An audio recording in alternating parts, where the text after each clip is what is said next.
Hey everybody, it's me. I know it's been a very long time, but I am back. And this time, it's not going to be about Fortnite anymore. It's not just going to be about it anymore. It's going to be way more. X-Men characters. And what I'm doing right now, creepypasta. So, let's just get right into it. Part 1 of Zero's origin story. So, just so you know, I'm just reading it. I didn't actually create it. So, let's get started with it. A young girl with caramel-colored hair and green eyes sits in front of her lawn. The warm summer sun beating down her pale skin covered in bruises. To think, this sweet young girl was being violently hit by her peers just hours before. Alice was her name. She was a kind and intelligent girl, but didn't seem to have many friends. So, she often spent time alone creating her own friends, imaginary friends, if you will. She had so many of these friends, in fact, she had to name them all by numbers just to keep track. Out of them all, there was one that stood out particular. Her name was Zero. She was the very first of Alice's imaginary friends, created to protect Alice from all her bullies. Sorry. Whenever they would tease her or physically beat her, Zero was there to take care of them.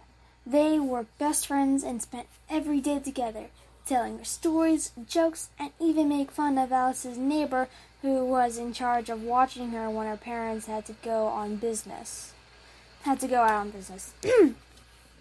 Life wasn't so lonely for Alice until one day. As Alice sat on the soft grass looking down onto the street, she felt a strange sensation, an urge. Something in the back of her mind was telling her to go to the other side of the road. When the idea finally consumed her, she skipped down the small neighborhood street. Her bare feet hit the hot concrete. Carefully watching each step as she crossed, when she looked up, she saw something come towards her. A large white truck. Eyes wide with horror, she stood there in shock, bracing for the impact. A large screech of rubber against the concrete. The vehicle spun past her, tumbling down the large hill opposite of her home.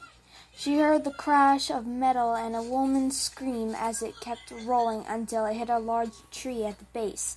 Only a moment later, the dismantled vehicle burst into flames, smoke climbing the side of the tree. Alice's pale eyes stared down at the target tragedy as the driver's door opened and someone fell out. Desperately crawling and grabbing at the forced floor, Alice's father stared up the hill at his loving daughter, covered in his own crimson blood and bright red flames.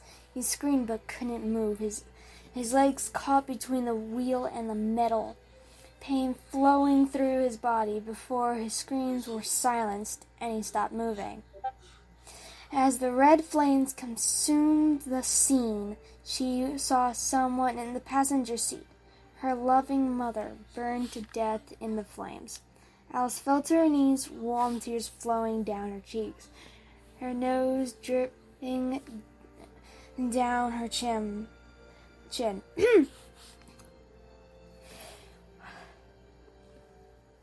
Sorry, it's just hard for me.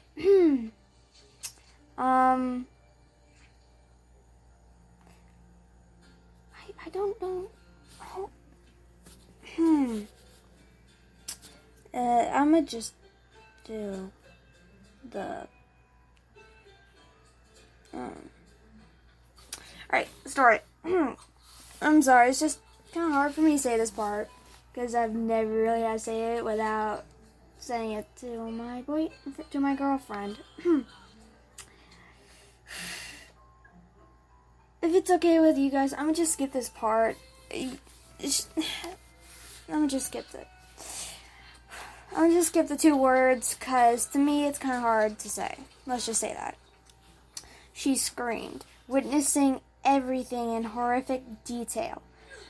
Grief and sorrow filled her entire body, replaying the scene over and over in her head.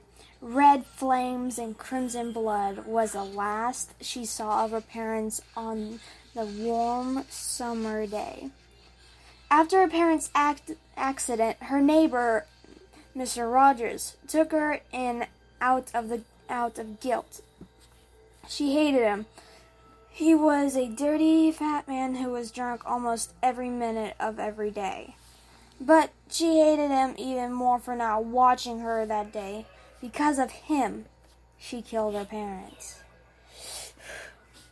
But there was no one else, no family, no friends. She was left alone, misery being her only company.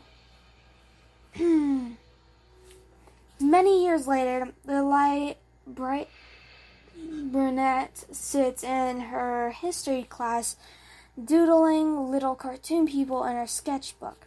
As she went on to drawing someone's hair, something violently snapped her out of concentration.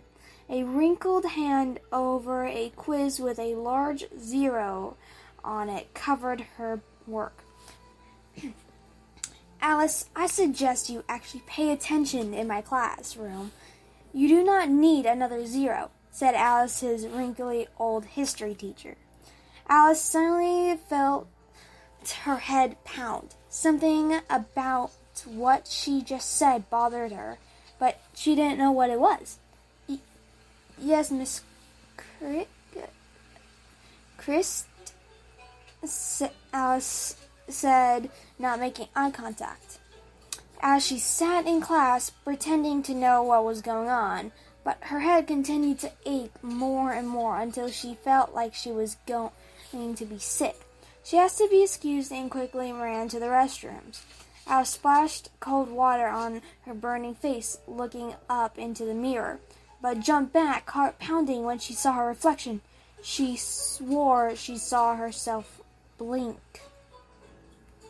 A few hours later, she sits in her art class, watching her classmates work on their project. While doing so, her hand slips and she cuts her hand pretty deeply with a razor blade. Red liquid spilling out on her work, but she felt nothing. Before she knew it, the teacher was staring at her, eyes widened, and rushed her to the nurse. When she returned, she hid her face and walked back to her seat, but she froze before she sat down. Red circles completely covered her work and desk. The whole situation made her shake, and as soon as the bell rang, she ran out into the halls. Before she left campus, she was greeted by a familiar smile. "Hello, Alice, and welcome to Wonderland," the short blonde girl with brown eyes said, throwing her arms up, gesturing to the entire street as if to be a surprise. "Can you not, Anne?" Alice said, slightly annoyed. "Come on, lighten up. Anyways, gonna do that homework?" Anne said, resting her hand behind her head, catching snowflakes with her small pink tongue. "You'll have to do your own work eventually, you know. I'm not going to be here forever." "Yes, you are, 'cause I'm not going to let you leave," Anne said, throwing her arms around Alice's shoulder as they walked down the cold winter road. As they continued to walk, joking and gossiping to each other, they finally reached Anne's home. They said their goodbyes, and then as I can't read that word, I'm sorry, walked into the forest. She loved it. It was so peaceful. The yellow sun hitting the untouched white terrain and the thin shadows of the leafless trees. The only thing that bothered her was It meant she was going back to the horrid place someone would call a home. She opened the creaking door and slowly, silently entered the cold house.